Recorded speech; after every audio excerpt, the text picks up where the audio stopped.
Welcome, I'm Dr. Darin Detwiler. We're back with Roger Hancock, and in this episode we are talking about the foundational elements, the most basic things that you should know about recalls.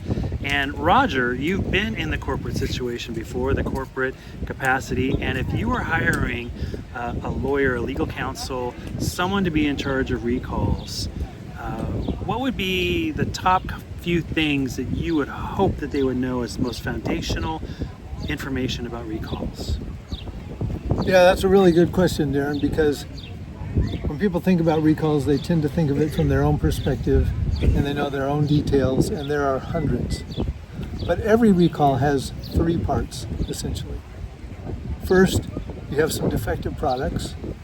The defect could be wide-ranging, could be mislabeling, could be lead in the paint, it could be all kinds of different things, but there's some defect that the product is out of spec. That's first.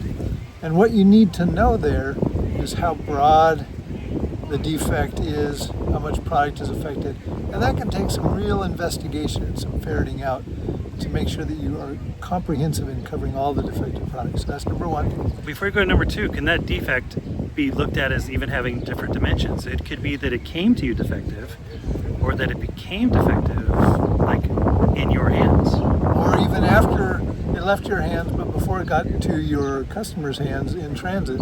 So there are multiple facets of product defect that can occur. So, it can occur in a farm, it can occur in a holding facility, it can occur in production, it can occur in transportation. Yes, defect in its broadest sense.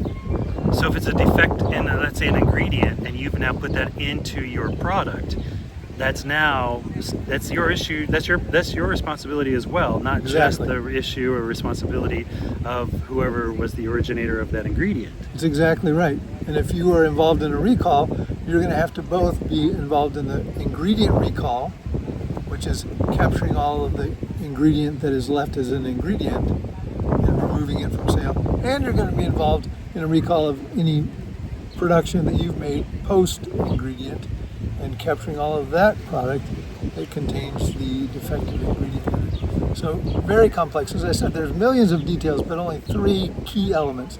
First is the product, with all of the ramifications of what defines a product defect. Second is customer. And when I use customer, a purchaser, a trading partner, a consignee, you can use all kinds of different words, but somebody who has purchased the defective product. If you don't sell the defective product, you don't have to do a recall. You just have to quarantine it and handle it yourself. But if you've actually sold the product into commerce, then a recall is required. So first, defective products. Second, some customer or customers, and it could be consumers because you're selling online, it could be wholesalers because you're selling through distribution, it could be retailers because you're selling direct store delivery. It could be all three. It could be secondary wholesale. It could be secondary producers who are taking your finished product and turning it into another finished product. So who are the customers that have purchased the defective product? And the third thing, so you have some defective product that you sold to somebody. The third thing is you have to tell somebody who bought your defective product what they're supposed to do with it. It's not good enough to just tell them that they bought some defective product. You have to provide instructions. Here's what you're supposed to do with that defective product. For instance, I saw a recall announced on the FDA website recently, and the remedy was to relabel the product. The remedy was to correct the defect with a relabeling situation. And so the product itself was wholesome. The packaging could be made non-defective with a relabeling. And so there's a number of different dispositions or instructions, all the way to incinerate it to some high temperature so that you're guaranteed that whatever defect is denatured. So a wide range, but those three things are fundamental. Defective product in all of its ramifications, customers in all of their permutations, and instructions that could be different depending on the customer, could be different depending on their position in the supply chain, could be different depending on how they're handling your product, whether they're handling it in cases or eaches as retail sale or prepared foods. But tell them what to do with the defective product that you sold them. Those are the basics. Defective products, customers, and instructions. You know, you've laid out a structure where, I mean, it essentially applies to any commodity, any product, any location, any retailer, any distributor. It seems like a very simple foundation to take into consideration. Why do you think that it's as if there are always these cracks or these fragmented views to this? I mean, we'll see things where I remember a couple years back there was a recall of a product and yet it was being sold online, or people are getting sick and it's long after the product has been recalled because somehow they still had it in their pantry for months and months and months after it. What are some of the reasons you think that there's cracks in this foundation? Yeah, that's an even bigger question. I think the fundamental reason is we as producers, as wholesalers, as retailers, as food service establishments, and as consumers are very connected to the forward supply of product movement. We're very thoughtful about moving product from where it is today to the next place, whether it's to wholesale or direct to a consumer or into our stomachs. We're consumers. We're interested in moving product forward. And what a recall is the exact opposite of that. And nobody wants to think about it. Nobody wants to spend time about it. And nobody wants to invest in a system or a structure that makes that practice normal business practice or easy. And so first, nobody's thinking about it, nobody's working on it because everybody hopes it doesn't happen. Second, kind of what I've already mentioned, everybody is unique in their position in the supply chain. And so what it is that they're supposed to do is kind of specific to them.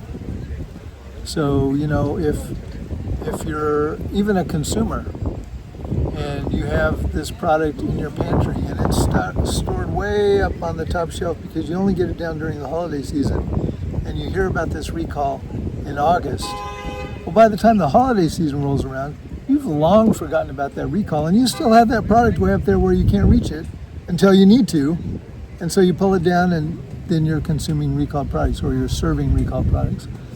Or you have seasonal product in your retail store, and because it's seasonal and you didn't sell through it last year, you recalled the product that was on the shelf last year, but you didn't recall the product that was upstairs in the storage closet because you didn't sell through what was on the shelf.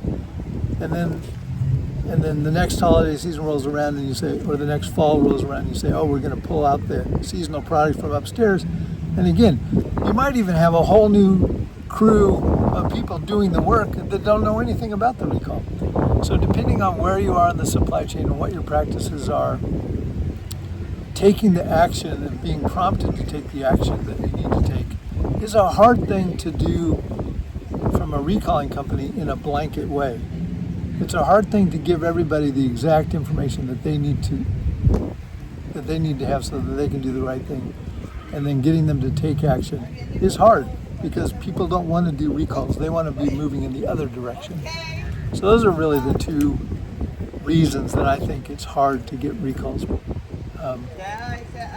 standardized. Roger, before we end this episode, I want to revisit something you said. The idea of, we're so focused on moving forward that there's a lot of resistance or opposition to investing in the idea of moving backwards. What if, however, we were to flip that script, if you will, flip the conversation and say, but it's not about investing in the food moving backwards, it's about investing in our brand reputation and what people hold in terms of why they trust us. Darin, that really reframes the question. It really reframes the question in a way that looks at recall readiness as a preventive step instead of a reactive step. And I think that with that frame around the question, I think we could perhaps get more action to standardize the way this business process happens across the supply chain. I think there's real insight into reframing. This isn't about getting product out of sale.